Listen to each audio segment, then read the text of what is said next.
Hey, this is Neil from The Exceptional Man, Transformational Coaching for Men.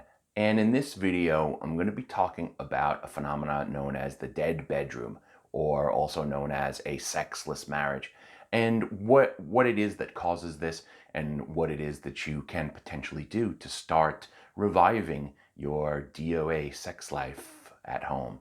And generally, what causes sex to kind of go by the wayside is a lot of myths, a lot of misinformation that we've been given about marriage and the way we are supposed to show up in our marriages. And while this goes for both men and women, I'm talking to you today. I am a men's coach, and we can only control one thing in our lives, and that's how we show up in our lives. So I'm going to be talking to you. I'm going to be giving some hard truths here, and you can say, well, she this and she that. And I'm just going to say that that kind of attitude probably hasn't worked for you so well, and it's probably a good idea to start getting over that now, okay? So why sex goes by the wayside is that you generally, after you get married, you kind of fall lower and lower on each other's priority lists, okay? For men, most of the time, it's, well, I got her, now I don't need to do anything to keep her. And that thinking will get you a lot of sexless days and nights, I can tell you. Okay? You need to make sure that you keep each other a priority, that that you don't come after kids and mortgages and laundry and work and this and that and the other thing all of the time. Yes, you need to be responsible in your life. If you have kids, you need to take care of your kids. If you have a house, it should be clean and well looked after.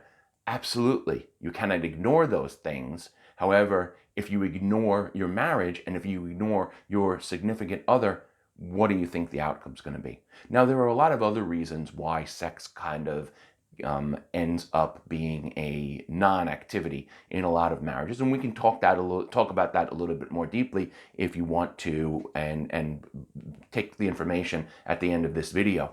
But the three things that you can start doing today to help start reviving a DOA sex life is, number one, you need to create polarity. So masculine and feminine energy, it is a thing. You might not want to believe me. You might want to think it's a bunch of woo-woo bullshit, okay? But masculine and feminine energy is a thing.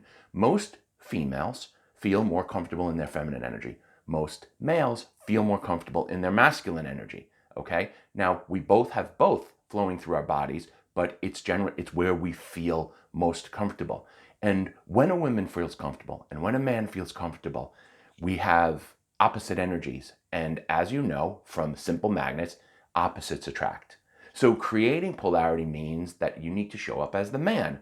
I'm not talking about being a caveman here, okay? Those days are long over. But being the man means being confident. It means stepping up. It means taking your responsibilities serious, taking your responsibilities as a father, as a provider, as a husband, as a lover. You notice I said lover. You're still her lover. If you're not, then there's very little to question as to why there's no sex in your marriage. After creating polarity, and one of the ways that you can help to create polarity is by courting and flirting with her again. Do you remember what it was like when you first attracted her to you? Did you just kind of show up and expect her to fall in love with you? No. So why do you think that just your mere grand presence is enough to keep her attracted to you over the long term? It's not. You need to court. You need to flirt. Okay? I've read in places where it says foreplay begins as soon as the last orgasm ends. Okay, well, I think that's really great if you're young and you're single and you don't have much in the way of other responsibilities. But if you would like to have sex with your wife more frequently, you can't come home from work, bitch about what a crappy day it was, get undressed, sit down, have dinner, be grumpy, don't talk, watch TV for 3 hours, then hop in bed and think, woohoo, now the magic's going to happen. That's not the way it works, okay? A woman needs to feel connected to have sex, and a man wants to have sex to feel connected. So it's a wonder we ever get together at all. But if you remember to connect with her through the day.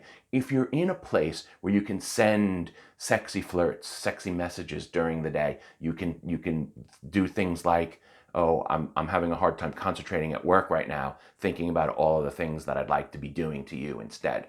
Okay? Flirt with her. Set the tone for what you want to happen later on. And this is a progress. If things are really bad, you can't really start there, but there are ways that you can learn how to court and flirt to find your way back into that groove. And the last one is you need to make your relationship a priority. Okay? I talked about this a little bit earlier in the video, that in our lives as we get older, there's lots of things that pop up. We have lots of responsibilities. Life's hard sometimes, but is a life that's hard reason enough to not prioritize supposedly, well, not supposedly, but one of at least the most important people in your life? I know how important intimacy is to you because otherwise you wouldn't be watching this video at this point, okay? If you don't prioritize her, if you don't prioritize making her feel that connection to you, how can you possibly expect sex to happen? Sex doesn't just happen.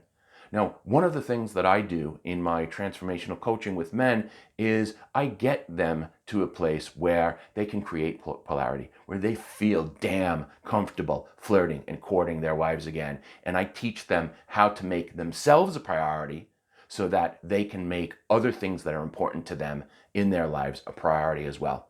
If this sounds interesting to you, go to my website, theexceptionalman.coach, fill out a very simple form.